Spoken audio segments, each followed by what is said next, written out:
Bueno, buenos días para todos. Vamos a comenzar con la cátedra de Ingeniería de Sistemas de Proceso para Ingeniería Química e Ingeniería en Alimentos, que, como ustedes saben, posee dos nombres diferentes, pero es esencialmente la misma teoría y algunas variaciones para la, la cátedra de alimentos. Mi nombre es Oscar Alberto Ortiz, soy el titular de la cátedra y el equipo docente está constituido también por la magíster ingeniera Ana Cristina de Llana, el magíster ingeniero Pablo Ayay y como adscripto el doctor Leandro Rodríguez. Eh, en esta primera parte les voy a comentar algunas características de la materia para que ustedes se ubiquen.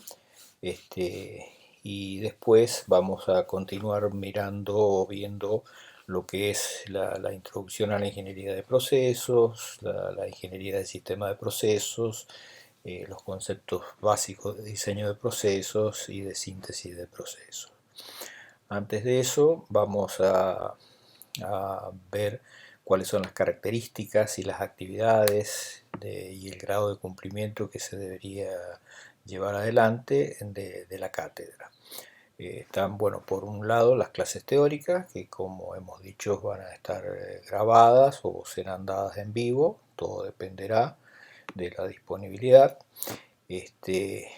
Controles de información que se toman generalmente antes de realizar una práctica, las clases prácticas, las prácticas de gabinetes y el desarrollo de un caso de estudio. Además,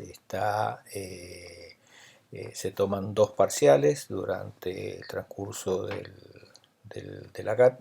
curso, uno al terminar el primer módulo y otro al terminar el segundo módulo de la cátedra. Para aprobar cualquiera de las actividades y obviamente los parciales hace falta tener más del 60% del puntaje total, o sea, sobre 100. Ahí están a la derecha el grado de cumplimiento que tiene que tener cada una de las actividades de la cátedra. Ahí están los mails, la ubicación física, bueno, que en este momento no es importante. Y están los mails y después también podrán tener los mails de Gmail que tenemos cada uno de nosotros. Ese link que está ahí es la página web de la cátedra, en la cual están todos los contenidos de la cátedra y están las prácticas, aunque las prácticas pueden variar porque varían generalmente año a año. Pero fundamentalmente están los contenidos que ustedes pueden ingresar a ese link y bajar los contenidos de cada una de las unidades para poder estudiar. Para que ustedes se ubiquen dónde está la cátedra, la currícula de Ingeniería Química y de Alimento está dividida en grandes áreas, en el área de las ciencias básicas, el área de las tecnologías básicas, el área de las tecnologías aplicadas y el área de las actividades complementarias.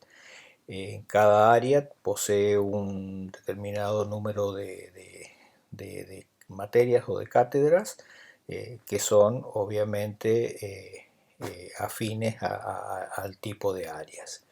La materia nuestra está dentro del área de tecnologías aplicadas y es un poco, esta área es un poco el corazón de la ingeniería química, ya que están las ingenierías de las reacciones y las operaciones y procesos, junto con la ingeniería de sistemas de procesos y control de procesos, y finalmente el proyecto de instalación industrial, que es básicamente la tesis o el trabajo final que ustedes realizan.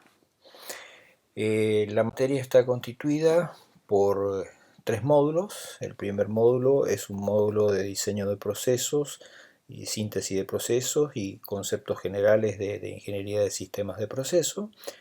En ese módulo, además se desarrolla en particular y con mayor énfasis el método jerárquico de síntesis del proceso de Douglas, en todas sus pasos y sus variantes, este, y está constituido por 7 unidades temáticas.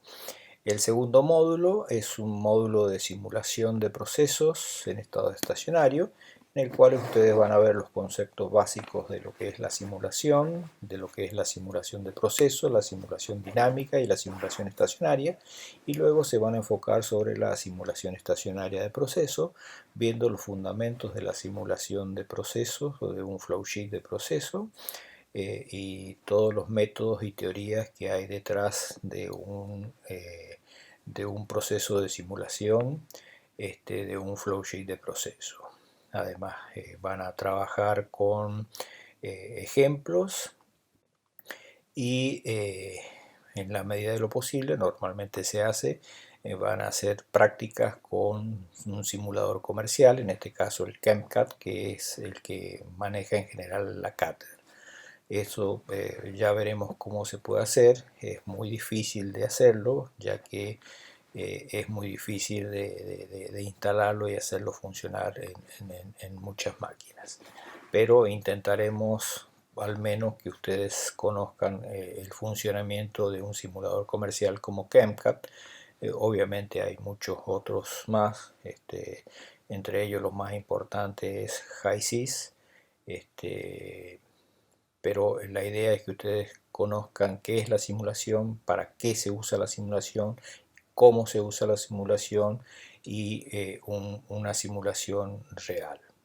Y finalmente en el módulo 3 ustedes van a ver lo que es la teoría de optimización en general y la optimización aplicada a la ingeniería de procesos con aplicaciones diversas y algunos ejemplos y prácticas de cómo utilizar la optimización dentro de la ingeniería de procesos.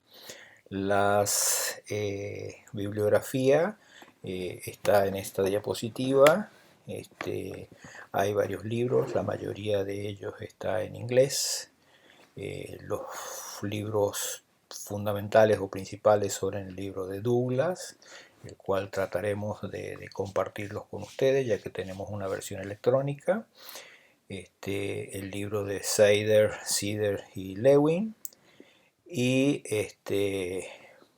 también están los apuntes que están listados ahí como bibliografía, en el cual ustedes pueden estudiar cada uno de los temas. De todos estos libros, el único libro que está en castellano es el libro de Sena, que es por otra parte un amigo mío y un ex compañero, que básicamente aborda el modelado, simulación y optimización de procesos químicos, que es un poco la ingeniería de sistemas de procesos. Si bien está en castellano, hay muchos temas de los apuntes que están sacados también de ese libro, pero en general el libro de Sena es un libro bastante avanzado para el grado. Así que con esto tienen un panorama más o menos completo de qué es la materia y cómo se va a desarrollar. Ahora vamos a entrar en lo que son los conceptos fundamentales del diseño de procesos químicos dentro de la ingeniería de procesos y cómo surge un poco la ingeniería de sistemas de procesos, que es el nombre de la materia. Todos sabemos que para resolver la mayoría de los problemas de ingeniería química y de casi toda la ingeniería, nosotros hemos echado mano siempre al cálculo, por ejemplo, de los balances y de los equipos, usando sistemas de ecuaciones diferenciales o su sistema de ecuaciones algebraicas, que tienen métodos de resolución ya muy conocidos y muy desarrollados, y Se utilizan también para ello los denominados algoritmos, que son procedimientos simbólicos y numéricos, o sea, una mezcla de ambos. Generalmente se hacen con lenguajes como el C++, Fortran o utilizando alguna plataforma como MATLAB, etcétera, etcétera. Eh, por otra parte, para otras actividades dentro del diseño, particularmente, como son las actividades de toma de decisión, este, en la cual hay que seleccionar alternativas. Ustedes saben que cuando están diseñando tienen que tomar decisiones y tomar y seleccionar de distintas alternativas de proceso, distintas alternativas de cañerías, etcétera, etcétera. Existen herramientas como las denominadas representaciones simbólicas, uso de grafos, uso de conocimiento expertos, búsquedas en árboles, mezclado con métodos numéricos, etcétera, etcétera. Para que ustedes se den una idea, el reconocimiento de una firma mediante en un cajero no es ni más ni menos, o en un postner no es ni más ni menos que un sistema experto que está atrás, o para la búsqueda rápida en grandes cantidades de datos, como ser una búsqueda en Google. Ustedes lo que tienen detrás de la búsqueda en Google, que tarda fracciones de segundo, es ni más ni menos que un sistema experto. Todas esas herramientas, las tradicionales más estas nuevas que han aparecido en las últimas 3 décadas, y sumado a eso el avance monumental de la informática, ha dado lugar a que eh, se genere una nueva disciplina que un poco engloba todos los sistemas de representación basados en teoría de sistemas, la administración y gestión de grandes bases de datos, el razonamiento simbólico y obviamente, por supuesto, los métodos numéricos. Han generado esta nueva disciplina que es un avance de la tradicional ingeniería de procesos. Esta nueva disciplina es la ingeniería de sistemas de procesos, que en su nombre en inglés es Process System Engineering, y no es ni más ni menos que el conjunto de conocimientos en ingeniería química o en ingeniería de alimentos que nos permite abordar el modelado y el desarrollo sistemático de herramientas y métodos de solución, tanto para síntesis, para análisis y para evaluación de diseño de procesos, control de procesos y operación de procesos. Esta nueva disciplina ha mejorado sustancialmente el diseño de procesos y, por supuesto, como toda nueva innovación, ha ido evolucionando muy lentamente a través del tiempo, y sus comienzos datan de allá de la década del 70, fundamentalmente basados en las necesidades de mejorar los procesos, hacerlos más eficientes, hacerlos menos consumidores de energía, y en estos últimos años o décadas, eh, enfocándolos también al minimizar los impactos ambientales. Obviamente siempre detrás de esto hay una razón económica, que es mejorar la rentabilidad de los procesos y afectar mínimamente a la sociedad que circunda a la instalación de los procesos. Eh, hay algunos trabajos de algunos investigadores que se tomaron el trabajo de ver cómo impactaba esa incorporación de tecnología a través de los años, y hicieron un trabajo muy interesante utilizando el concepto de trabajo mínimo termodinámico de un proceso ideal. Ustedes saben que todo proceso de transformación de materia prima en producto bien, lleva asociado un trabajo termodinámico que se lo puede calcular con conceptos termodinámicos en forma ideal. Este, y es un poco el ideal a alcanzar en un determinado proceso. Entonces lo que hicieron estos investigadores fue comparar el trabajo de los procesos reales versus ese trabajo ideal y observaron que a través del tiempo la diferencia entre el trabajo real y el trabajo ideal, que obviamente nunca se va a alcanzar, ¿no es cierto? Porque es justamente un trabajo ideal, cada vez disminuía más. Eso mostró cómo la tecnología y la innovación de todas estas metodologías que yo les he mencionado ha ido impactando en el mejoramiento de los procesos, ya que el trabajo asociado a los procesos se empieza, con el tiempo, se iba acercando cada vez más al proceso ideal.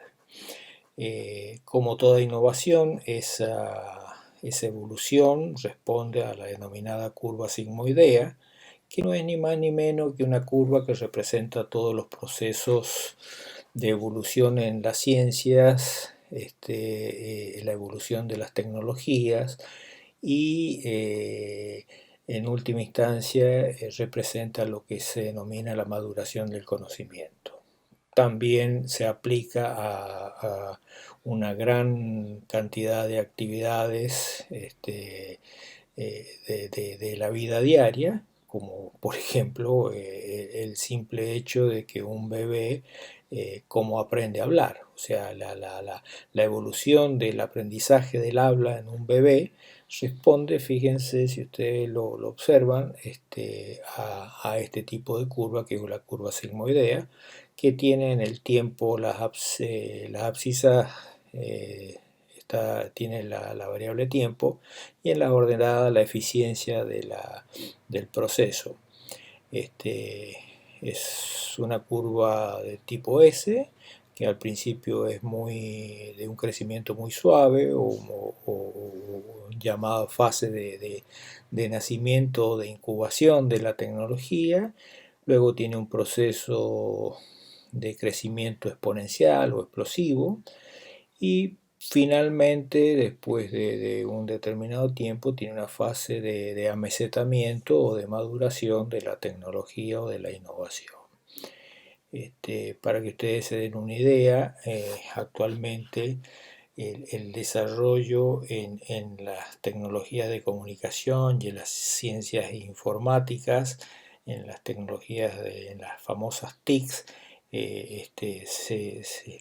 según dicen los investigadores, está recién acá comenzando la parte exponencial de crecimiento. Así que se imaginan ustedes todo lo que hay todavía por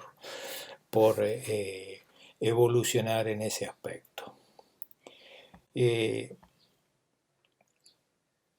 Vamos a ver ahora, ya un poco más entrando en tema, lo que es el planteo correcto de un problema de diseño de procesos, donde vamos a ver cómo se genera la necesidad de hacer un diseño de un nuevo proyecto. Ese diseño de un nuevo proyecto generalmente se genera a un nivel muy superior al técnico o muy superior al de la ingeniería, y generalmente esa idea o esa decisión de generar un nuevo proyecto o un nuevo proceso para fabricar un determinado producto se genera por una empresa o por gobiernos o por consultoras, y generalmente los motivos son de tipo económicos, sociales, estratégicos, etcétera, etcétera. Ahora, desde ese nivel de decisión, de decir, bueno, la empresa o el gobierno o quien sea va a invertir en un determinado proceso a llevarlo al diseño concreto del proceso, hay una larga etapa y un largo camino, y es ahí donde ingresa el ingeniero de proceso. Entonces, para llevar desde esa génesis que es un poco difusa y que solo se basa en números o en necesidades estratégicas, sociales o económicas, eh, nuestra tarea como ingeniero de proceso es tratar de plantearlo correctamente, y para eso lo hacemos en 4 etapas. Esas 4 etapas son fundamentalmente: la primera, establecer los objetivos del nuevo proceso, del nuevo diseño, que pueden ser fundamentalmente económicos o técnicos, como ser lograr máxima rentabilidad, minimizar los costos, que el proceso sea seguro, que sea flexible, que no contamine, etcétera. En una segunda etapa, generalmente se buscan formas de evaluar el diseño, que para eso se utilizan indicadores económicos, como lo que es relación costo-beneficio, el valor actual neto, el potencial económico, tasa interna de retorno, o sea, y muchas otras herramientas que existen en la ingeniería económica que se utilizan para evaluar proyectos de inversión. Obviamente eso lo ven ustedes en la cátedra de Ingeniería Económica. En una tercera etapa se plantea la, la- la búsqueda o el conocimiento de los antecedentes y la información disponible, o sea, encontrar el punto de partida para desarrollar un nuevo proceso, de modo tal de no hacer un trabajo que ya se ha hecho. Entonces se busca absolutamente toda la información disponible, y finalmente lo que se hace es identificar las posibles alternativas de solución, o como dice ahí, identificar el espacio de alternativas de solución. Esta es una de las tareas más difíciles, y lo que normalmente se hace en la mayoría de los casos es desarrollar un caso base o un flow sheet básico o un esquema de proceso básico, y en función de cada una de las decisiones que uno va tomando,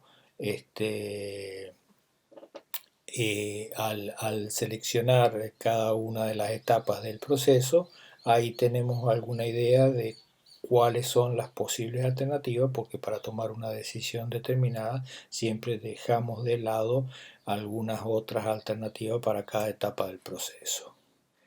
Eso nos permite de alguna forma llevar esa idea difusa que planteamos al principio al correcto planteo del problema de diseño del proceso. Bueno, antes de continuar con los conocimientos de ingeniería de procesos y de síntesis de procesos, vamos a ver algunas definiciones que nos van a permitir entendernos de aquí en adelante, de modo tal de que hablemos el mismo idioma. Esas definiciones me dan los conceptos fundamentales, o me definen lo que es denominado un proceso como unidad o sistema estructural de transformación de materias primas en producto. Los módulos, que son los equipos u operaciones unitarias que tiene cada proceso, como separación, reacción, calentamiento, etcétera, etcétera.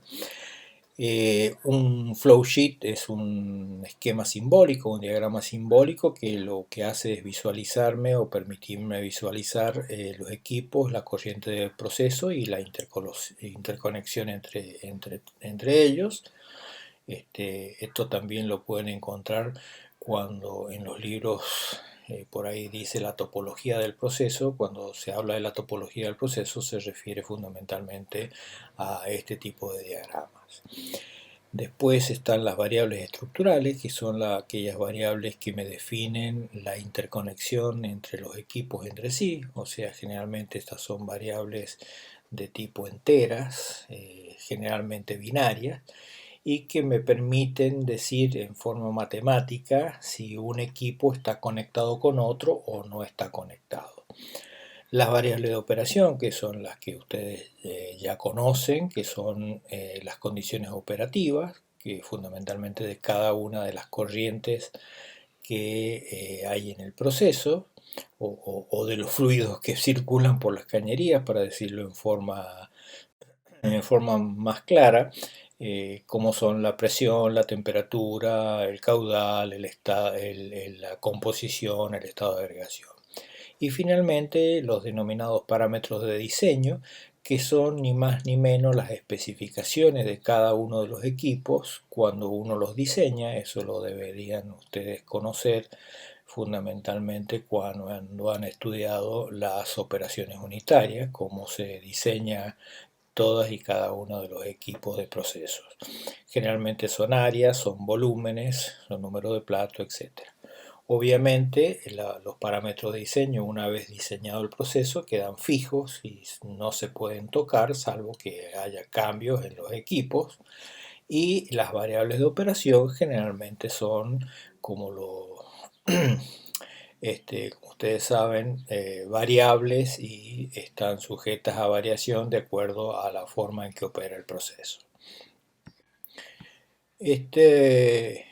De este modo, y teniendo en cuenta esas definiciones, en diseñar un proceso es de alguna forma encontrar la estructura óptima o la mejor combinación de equipos, corrientes de procesos, variables de operación y parámetros de diseño que puedan satisfacer primero los aspectos funcionales de la planta de proceso, o sea, que la planta funcione y que produzca lo que yo quiero producir, y que además satisfagan los objetivos que yo he establecido al principio cuando planteé el problema de diseño de procesos. Esos objetivos generalmente se toma un objetivo principal, que es el económico, y también se deben contemplar otros objetivos como la flexibilidad, la confiabilidad, la controlabilidad y el impacto ambiental. Los objetivos, obviamente, por lo general, cuando uno tiene un proceso y lo quiere hacer más flexible o más controlable o más confiable o que minimice el impacto ambiental, siempre supone detrás de ello un impacto ambiental y por lo tanto una disminución en la rentabilidad del proceso, ¿no es cierto? Entonces, por eso se dice que esos objetivos son de alguna forma conflictivos entre sí. Mientras más confiable o más flexible es el proceso, más caro va a ser su inversión y su operación. Como dice ahí la diapositiva, el hecho de que sean conflictivos significa que mientras uno crece, el otro decrece. Entonces eso de alguna forma transforma el problema de diseño de proceso en un problema multiobjetivo, donde no existe una única solución, sino que existe un conjunto de soluciones o soluciones no dominadas que se llaman, y bueno, y seleccionar la mejor solución de ese conjunto de soluciones será tarea o estará en función de cuáles son las preferencias y cuáles son las restricciones y cuánta importancia le da el diseñador a cada uno de los objetivos que están mencionados ahí. Generalmente lo que se hace es tomar el objetivo económico como el objetivo principal y los otros objetivos ponerlos como restricciones del problema cuando uno lo lleva a cabo.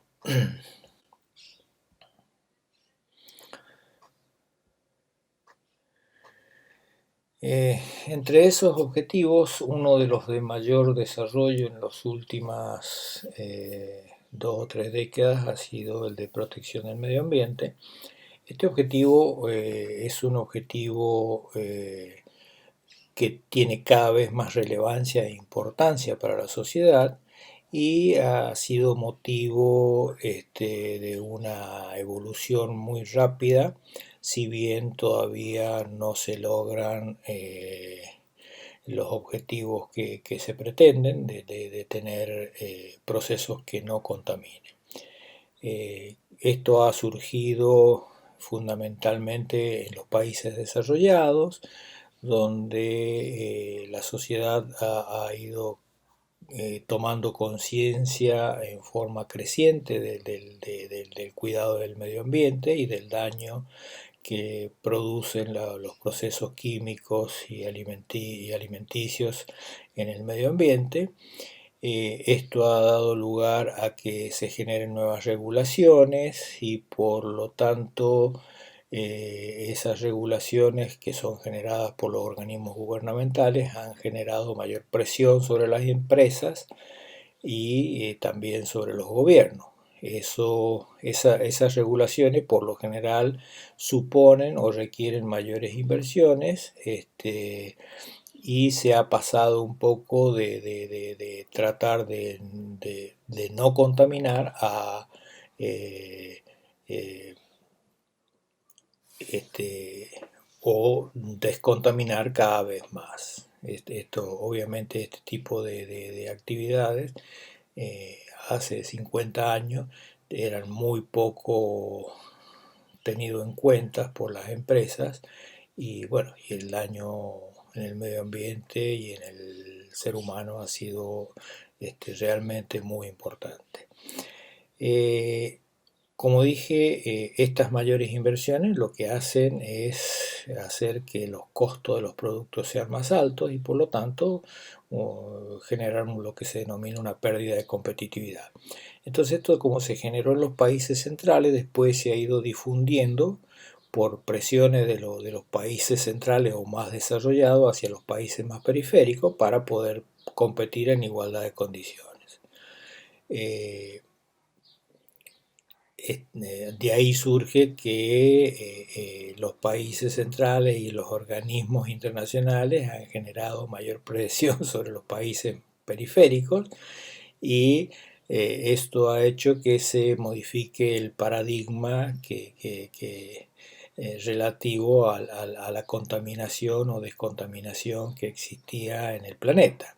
O sea, el paradigma se ha pasado de descontaminar a no contaminar. O sea, obviamente el no contaminar significa que el proceso es un denominado proceso limpio o proceso no contaminante y el generar un proceso que no contamine depende fundamentalmente del diseño del proceso. Así que en esto no me voy a demorar mucho porque ustedes es una temática que ya la han visto en materias específicas de, de ingeniería ambiental. Solamente vamos a mencionar algunos problemas medioambientales que son generados como producto de la actividad de los procesos industriales. Es muy importante recalcar acá, y esto lo vamos a recalcar a lo largo del curso, que en esta etapa de diseño preliminar del proceso, la denominada síntesis del proceso, quedan fijos o quedan acotadas prácticamente el 80% de los costos futuros de operación e inversión que va a tener el proceso. Por lo tanto, es muy importante las decisiones que tomemos a este nivel. Bueno, como decía, los problemas medioambientales podemos mencionar algunos. Los principales son el quemado de combustibles fósiles para generación de potencia y transporte. Bueno, ahí están mencionados. Esto léanlo en el apunte que lo van a está mucho más desarrollado y mejor explicado que en una diapositiva. Fundamentalmente este quemado de combustible lo que generan son, además de contaminantes sólidos, hollines, ceniza, etcétera, genera fundamentalmente los óxidos contaminantes, los óxidos de azufre, los óxidos de nitrógeno, monóxido y anhídrido carbónico, y eso por supuesto produce las denominadas lluvias ácidas, efecto invernadero, etcétera, etcétera, etcétera. Eh, otra, otra, Otros contaminantes eh, que impactan fundamentalmente en el medio ambiente son el mal manejo o el no correcto manejo de los residuos tóxicos, principalmente en las corrientes de agua, ya que el 97% de los contaminantes van en las corrientes de agua o son volcados a las corrientes de agua. Uno de los ejemplos más claros es el de la industria electrónica y un 3% son producto de la incineración. Eh, Obviamente lo que hay que hacer acá es generar procesos que no contamine, y si no se pueden generar procesos que no contamine, hay que prever plantas de tratamiento.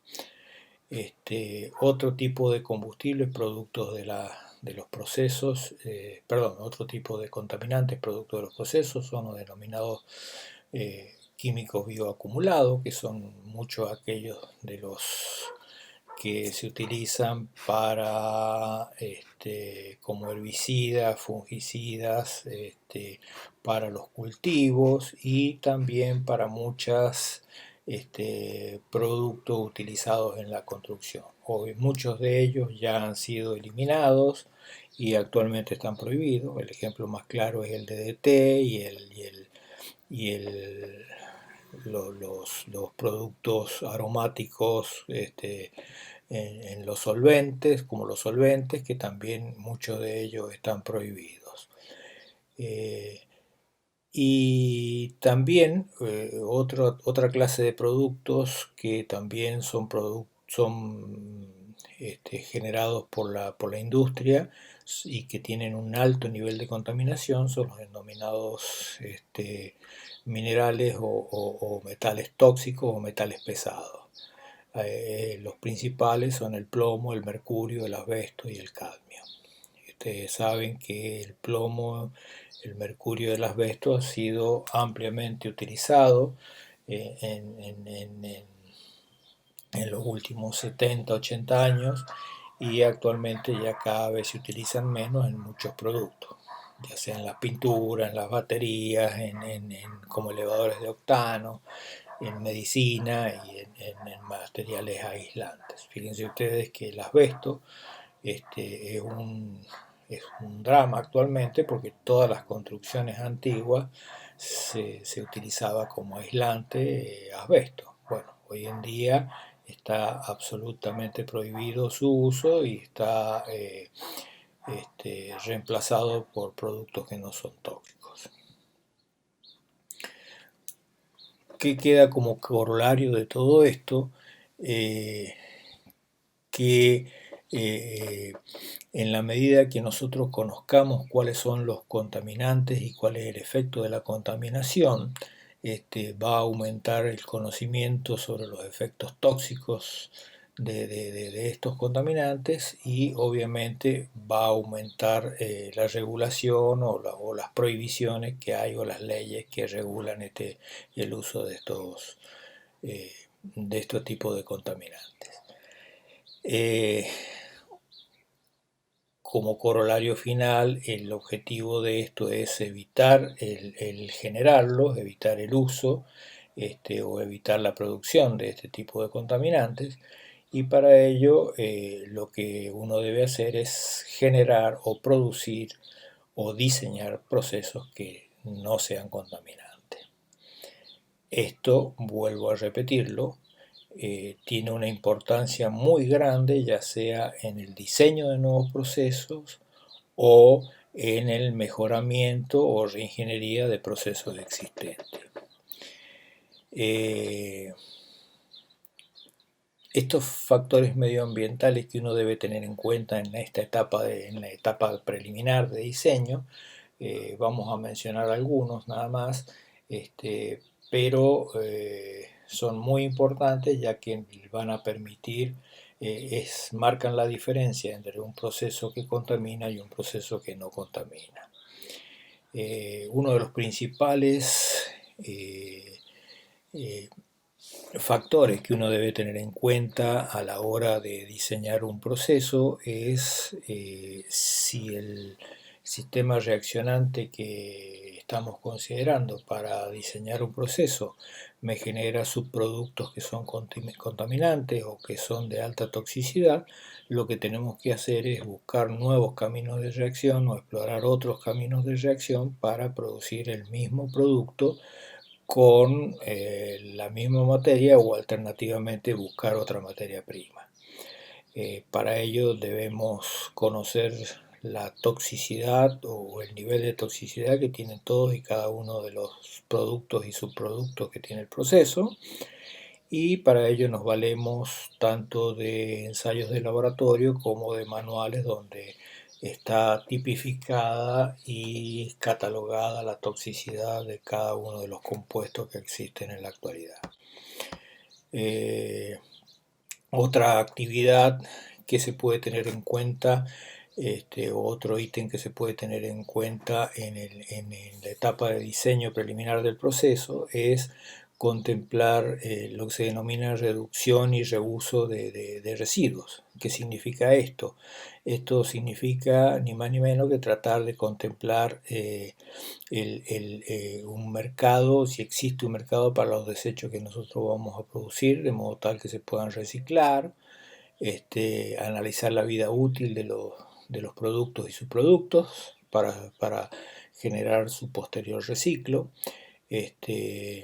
tratar de producir desechos segregados y en calidad comercial, o sea que si nosotros producimos algunos desechos o algunos efluentes, y esos efluentes, si nosotros los segregamos o los separamos en determinados tipos de productos, esos productos segregados pueden llegar a servir para mejorar o para materia prima de otros procesos que, que los puedan utilizar como materia prima. También evitar eventos no previstos como los derrames, las explosiones, envenenamiento de catalizadores, las posibles fallas. Eso también hay que, en el diseño se puede prever todos esos eventos no previstos realizando un buen diseño. Tener un conocimiento y una caracterización de los materiales, de modo tal de conocer cuáles son tóxicos o cuáles son efluentes que pueden ser tóxicos y en qué rango de dilución estos tóxicos son contaminantes o no.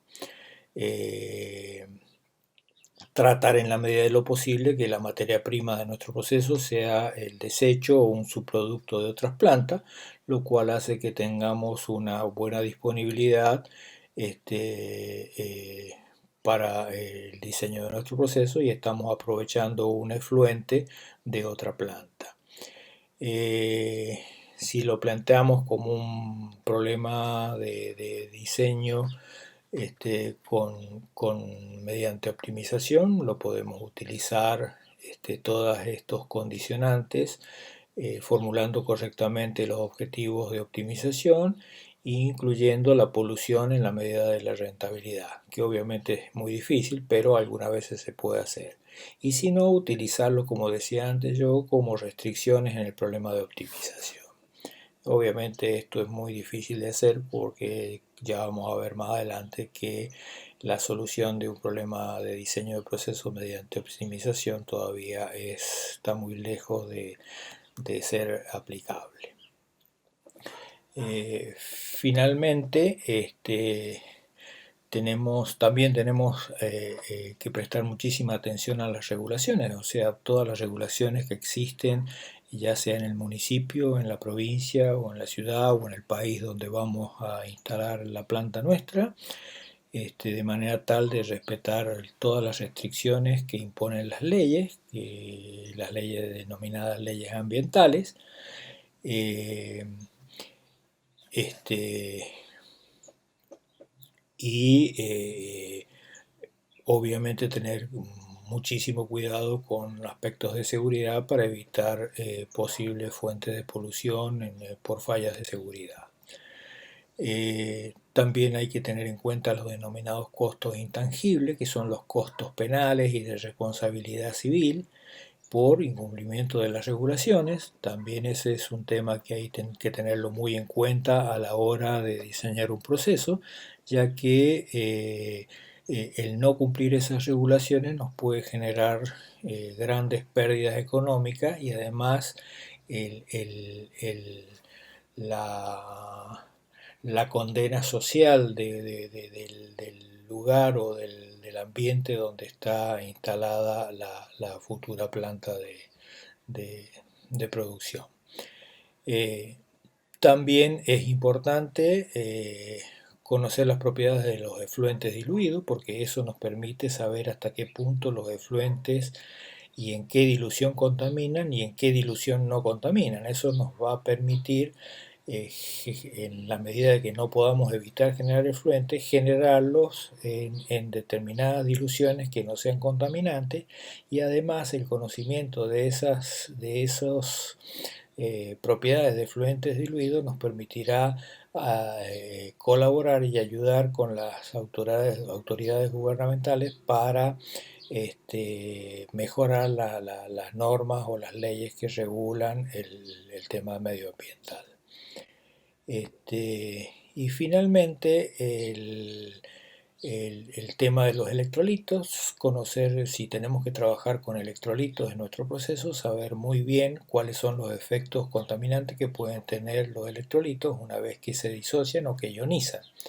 Ustedes saben que todos los electrolitos eh, pueden ionizar y tenemos que saber y conocer perfectamente las propiedades de esos compuestos electrolitos y de los productos de disociación o de ionización.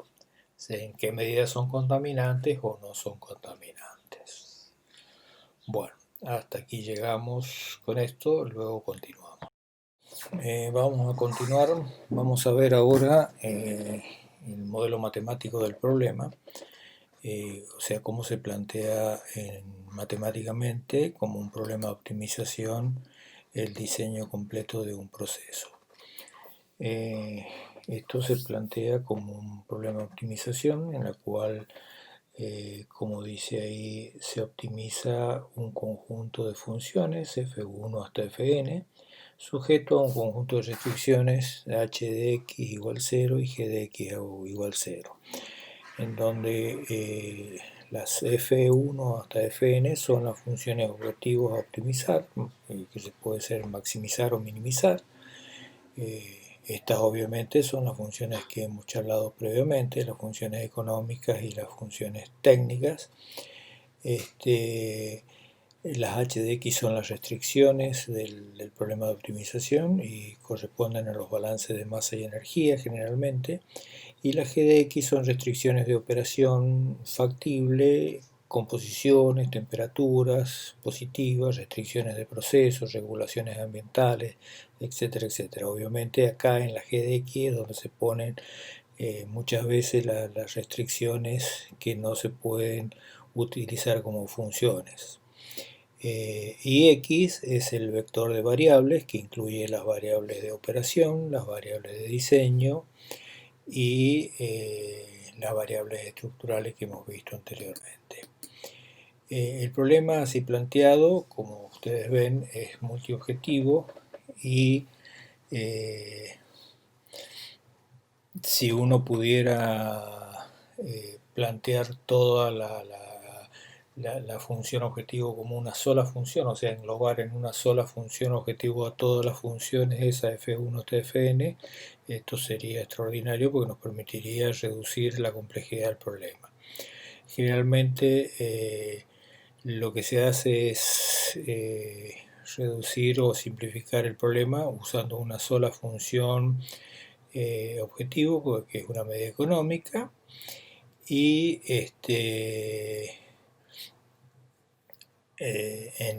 esto se hace obviamente en la medida que sea posible.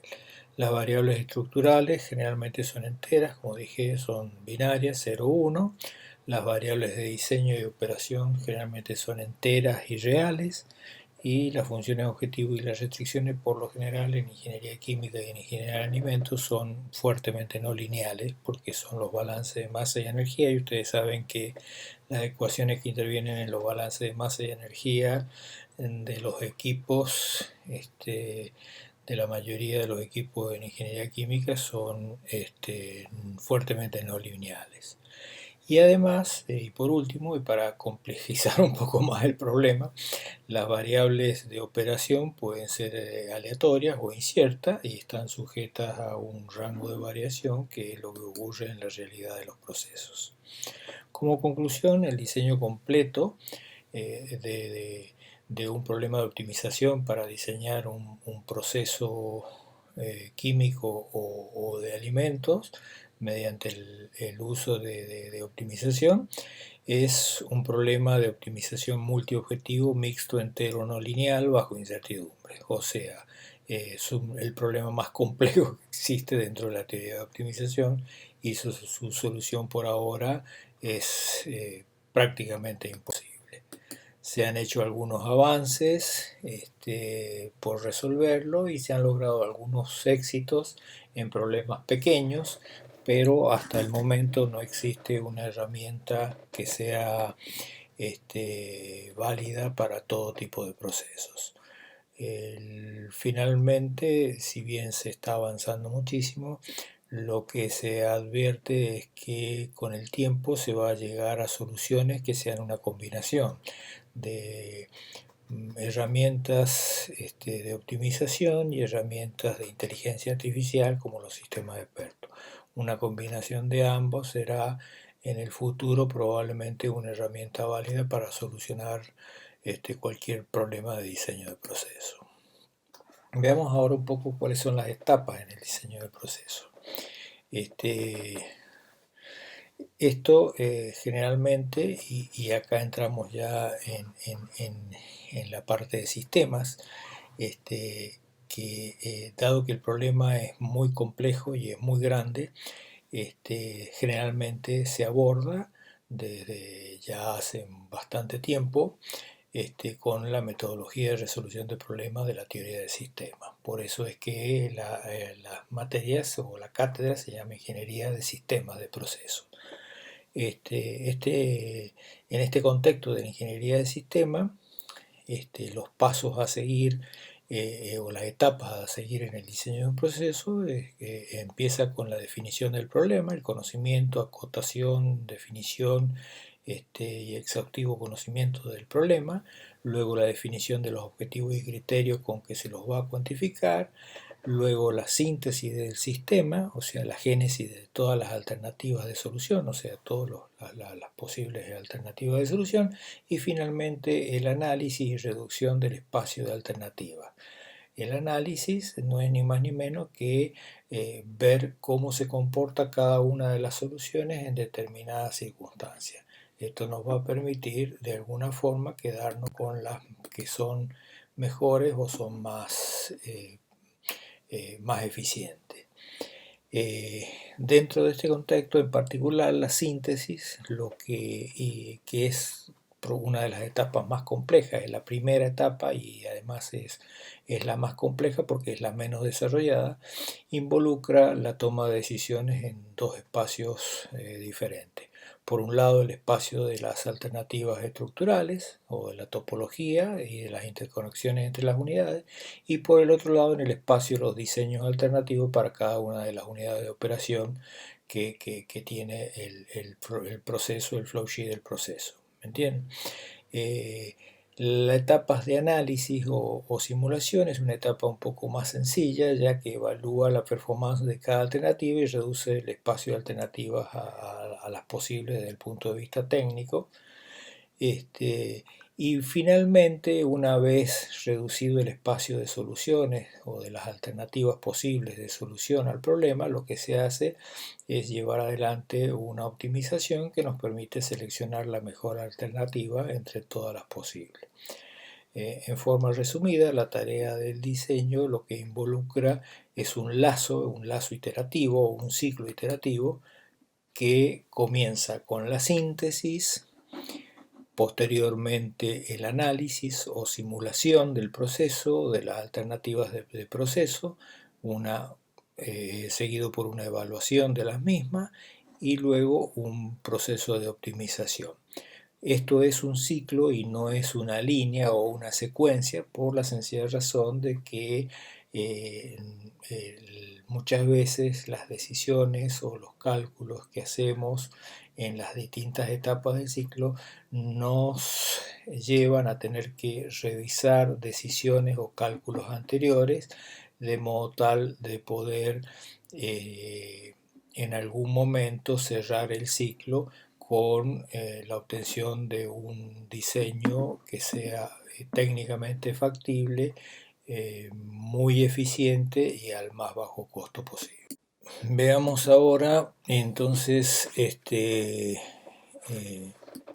las herramientas computacionales para su aplicación son muy variadas y el mayor desarrollo, como lo decía recién, ha estado dado fundamentalmente en el análisis o simulación. Por la sencilla razón de que la simulación en última instancia lo que hace es modelar todo el flow sheet del proceso con las ecuaciones de balance de masa, de energía y ecuaciones fenomenológicas y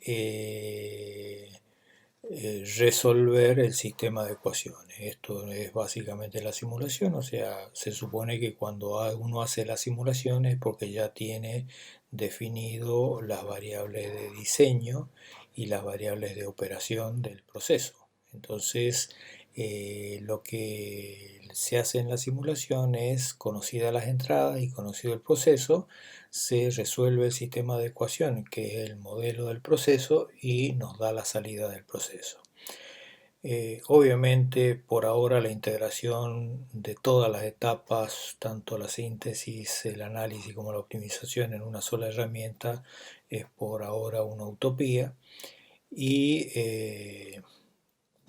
es muy difícil de lograr. Probablemente en el futuro se pueda lograr. Hay algunos avances en ese sentido, pero todavía son muy incipientes. Por otro lado, la síntesis también no está demasiado desarrollada y las herramientas que existen computacionales son poco eficientes para sintetizar un proceso completo. No obstante ello, se han desarrollado muchas síntesis, muchas herramientas de síntesis para partes del proceso o las principales partes del proceso. Y para ello se ha hecho uso o se ha utilizado el concepto de particionar el problema. Veamos cómo se ha particionado, cómo se han identificado las principales partes del proceso. Para ello se toma un proceso genérico, que es un proceso fluido-fluido, en el cual dos reactivos que reaccionan producen un líquido. Una corriente líquida que sale de la reacción y contiene reactivos no reaccionados, productos, subproductos y desechos. Eh, eh, Obviamente esa reacción, esa corriente que sale como efluente del sistema de reacción, se recicla nuevamente al reactor para no perder los reactivos no reaccionados. Y después parte se recicla y parte va a una etapa de purificación y enfriamiento. Y por otra parte, como los reactivos generalmente deben calentarse o precalentarse antes de entrar al sistema de reacción, lo que se hace es intercambiar calor con los productos calientes o los efluentes calientes que salen del sistema de reacción, y así de ese modo se hace una integración energética del proceso o aprovecha la energía puesta en juego en el proceso.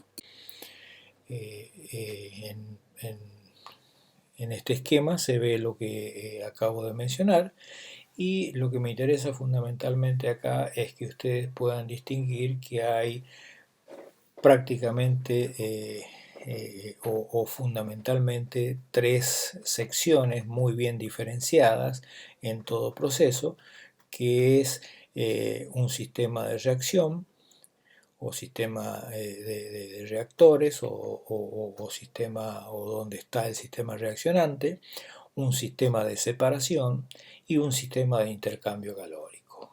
Estas son las tres secciones que prácticamente el 99% de todos los procesos químicos y gran parte de los procesos alimenticios tiene. Algunos de los procesos alimenticios tienen etapas de reacción que generalmente son reacciones bioquímicas, y otros no lo tienen, son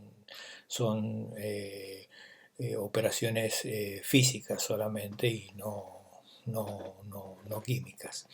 Pero este esquema así genérico representa la mayoría de los procesos, yo diría a más del 99% de los procesos de la ingeniería química y de la ingeniería de alimentos. Bueno, a partir de esa concepción, realizar la síntesis del proceso completo lo que va a implicar es generar alternativas posibles para todos los bloques. O sea, analizar las alternativas posibles de materia prima, por otra parte, analizar las alternativas posibles para otros caminos de reacción también, y analizar posibles alternativas para diferentes combinaciones de temperatura y presión. El problema completo, obviamente, es, como lo decía, inabordable desde el punto de vista de la optimización. Como dije, es un problema de optimización mixto no lineal, y suponiendo que uno tuviera, se cumplieran algunas premisas, que pudiéramos modelarlo completamente, o sea, hacer un modelo matemático completo de todo el proceso, pudiéramos minimizar las hipótesis, pudiéramos encontrar los algoritmos eficientes para resolver el problema de optimización, y que además esos algoritmos usaran un tiempo computacional razonable. este, eh, eh, de esa forma podríamos tal vez poder solucionar el problema como problema de optimización. Obviamente eso por ahora es absolutamente imposible. Lo que se ha hecho normalmente es particionar el problema grande, o el problema tan complejo, en sus problemas, y por ahora es el único enfoque factible. Entonces, de ese modo se han desarrollado, por un lado, herramientas de síntesis de sistemas de reacción, herramientas de síntesis de sistemas de separación, herramientas de síntesis de sistemas de intercambio calórico, herramientas de redes de reactores, herramientas de estructuras de control, etcétera, etcétera. Obviamente, esa es la única solución posible para este tipo de problemas.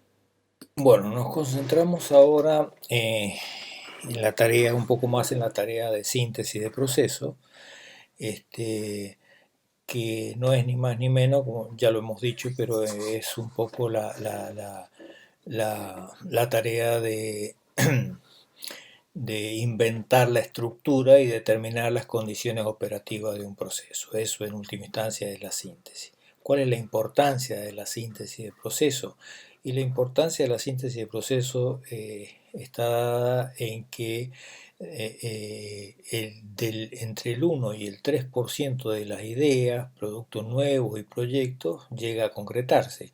O sea que la gran parte, más del 90% de los nuevos procesos, de los diseños, no llegan a concretarse en la práctica. Por lo tanto, la síntesis de proceso es algo que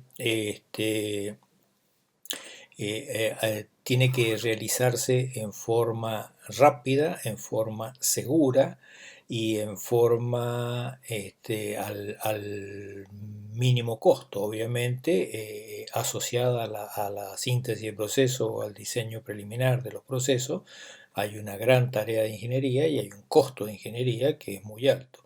Y como son muy pocas las posibilidades de que cada uno de esos diseños llegue a concretarse, entonces debe hacerse de una manera muy estructurada y al más bajo costo.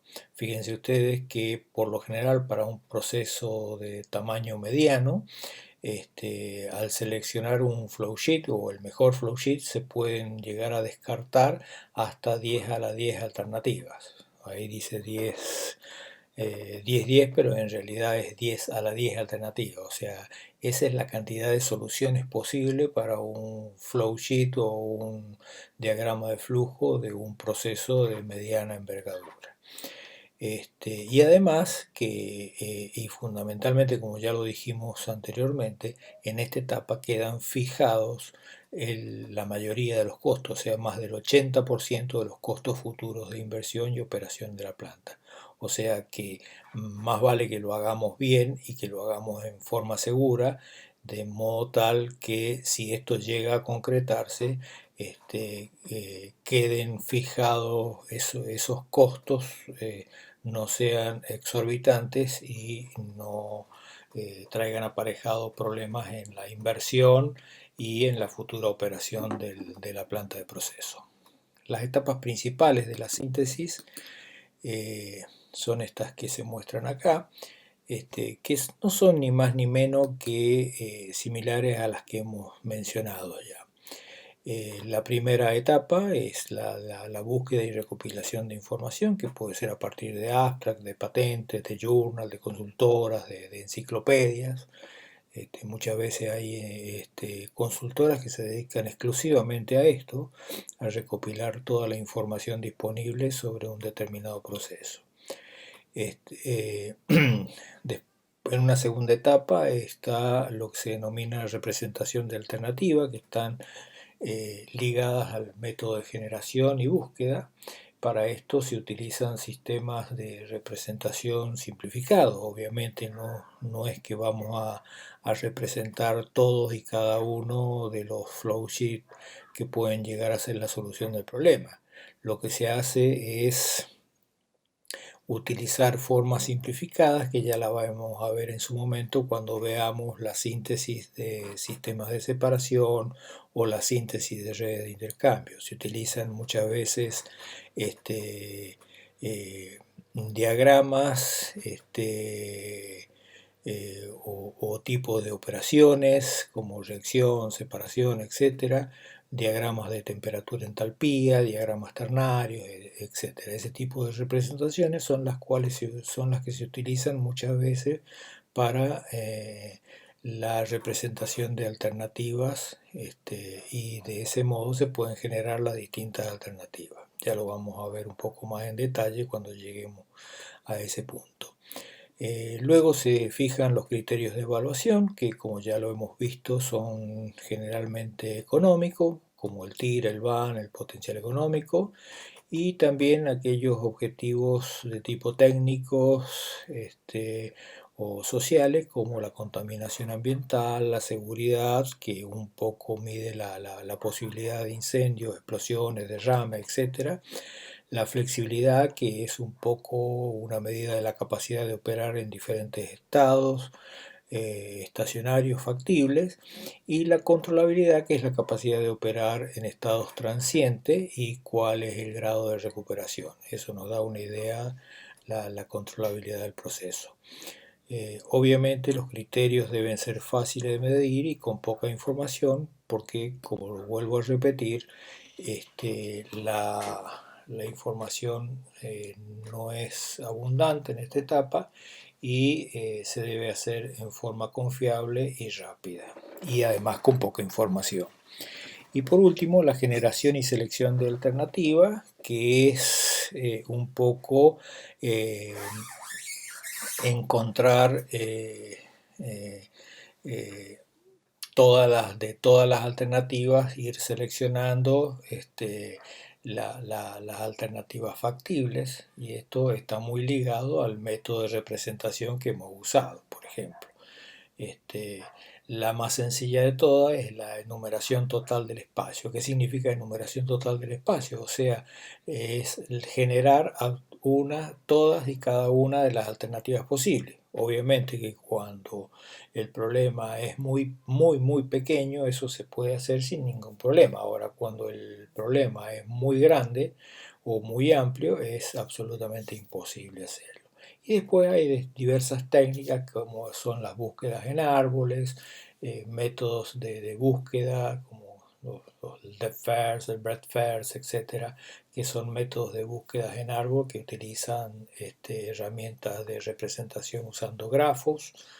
Después están los métodos evolutivos, que son un poco los más usados de todos, que ya lo mencionamos, un poco lo que son los métodos evolutivos, que es diseñar un caso base y en base a las decisiones que vamos tomando en cada etapa del proceso, definir las alternativas posibles de solución. Y otro tipo de método de generación y selección de alternativas son las superestructuras de decisión, que ya las vamos a ver más adelante.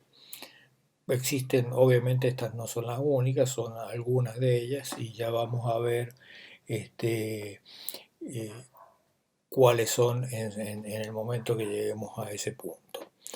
Eh, una de las estrategias más utilizadas para abordar la síntesis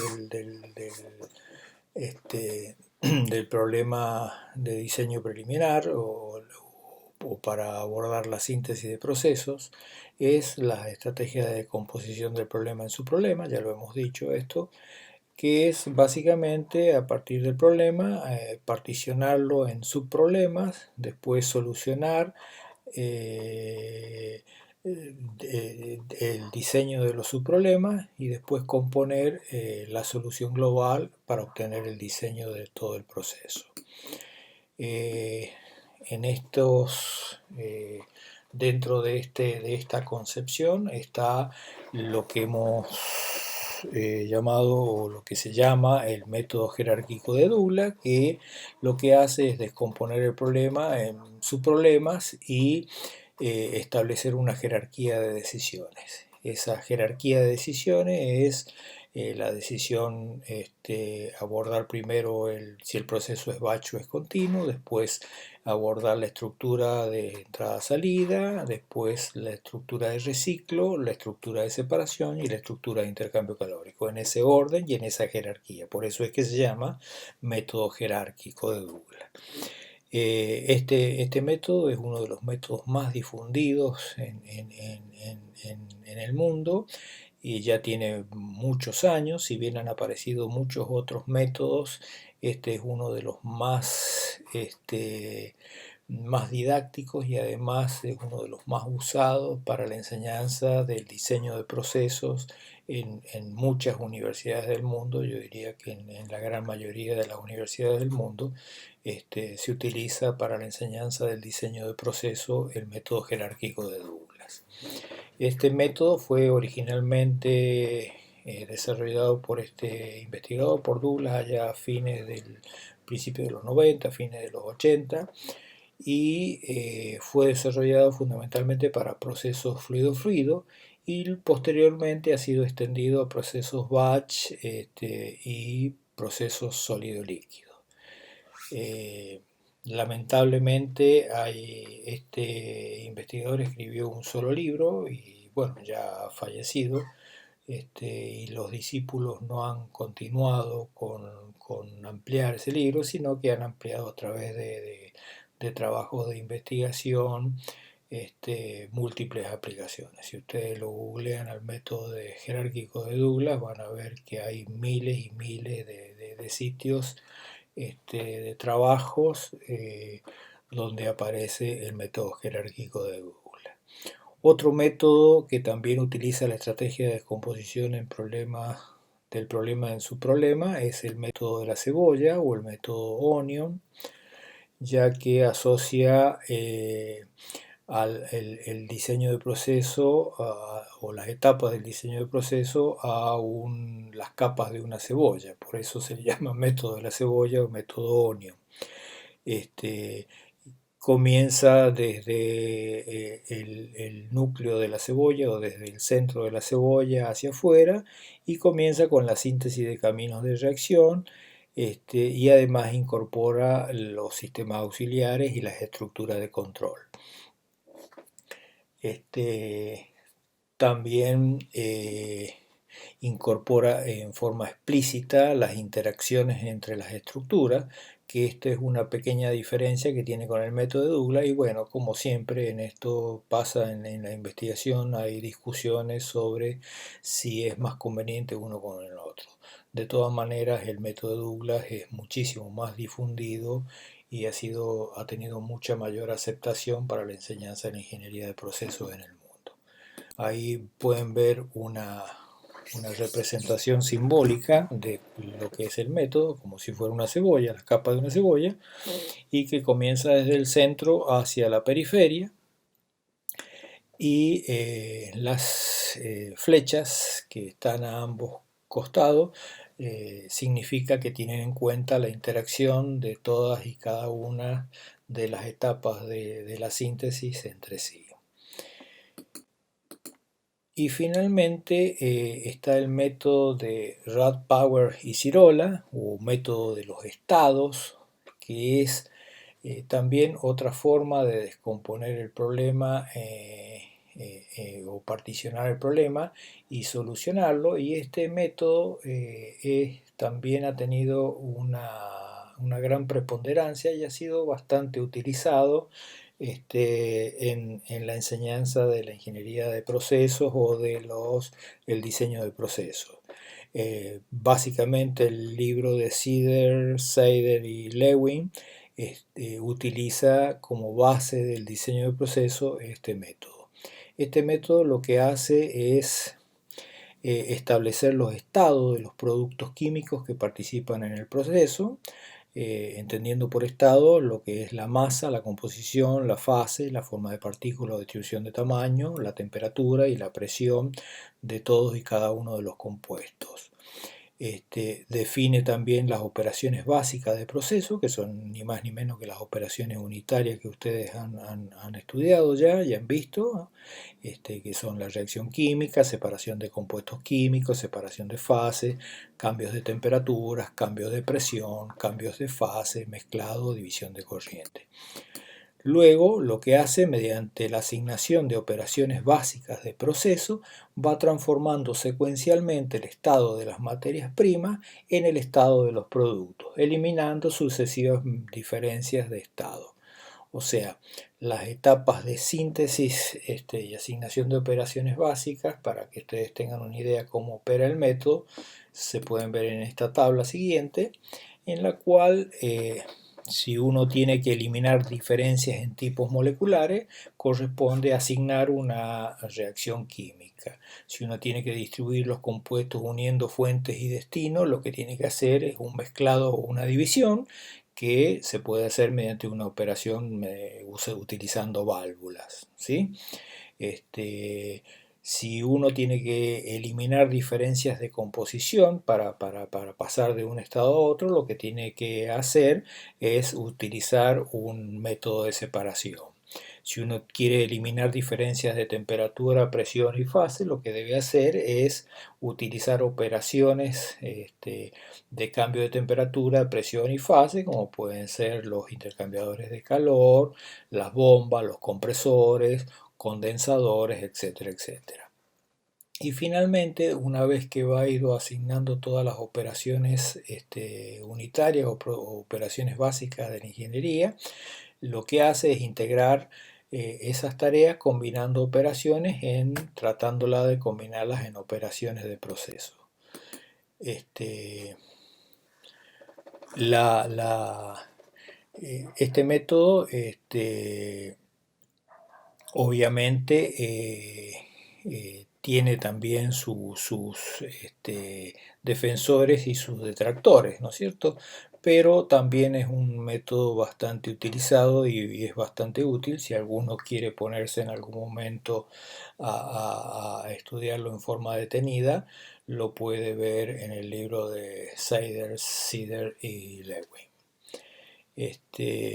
Bueno, y para finalizar, como dije anteriormente, la complejidad del problema de síntesis lo que ha potenciado es el desarrollo de herramientas de síntesis de cada uno de los subproblemas. Entonces hay avances en herramientas de síntesis de caminos de reacción, de sistemas de reactores, de sistemas de separaciones, de redes de intercambio calórico y de estructuras de control. Con esto finalizamos la clase y esto comprende básicamente las unidades 1 y 2 de la teoría que está en la página web de la, de la cátedra.